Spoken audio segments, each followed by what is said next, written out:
Welcome to Nabadarpan YouTube channel. সকলকে স্বাগত জানাই নবদর্পণ ইউটিউব চ্যানেলে। ফ্রেন্ডস, এখনও পর্যন্ত যারা আমাদের চ্যানেলটি সাবস্ক্রাইব করেনি, প্রত্যেকের কাছে রিকোয়েস্ট, চ্যানেলটি সাবস্ক্রাইব করে আমাদের পাশে থাকুন, আমাদেরকে সাপোর্ট করুন, আমাদেরকে সহযোগিতা করুন, আমাদেরকে এগিয়ে যেতে সাহায্য করুন। ফ্রেন্ডস, আজকে আলোচনা করব সচিন রমেশ তেন্ডুলকরের জীবনী। চলুন ভিডিওটা শুরু করি। সচিন রমেশ তেন্ডুলকর একজন প্রাক্তন ভারতীয় ক্রিকেটার। তিনি ক্রিকেট ইতিহাসে সর্বোচ্চ মানের ব্যাটসম্যান হিসাবে বিশ্বব্যাপী স্বীকৃত। সচিনের মাত্র 16 বছর বয়সে পাকিস্তানের বিরুদ্ধে টেস্ট ক্রিকেটে অভিষেক হয়।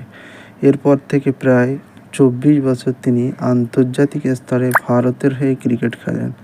তিনি টেস্ট ক্রিকেট ও একদিনের আন্তর্জাতিক ক্রিকেট খেলায় সর্বোচ্চ সংখ্যক শতকের অধিকারী সহ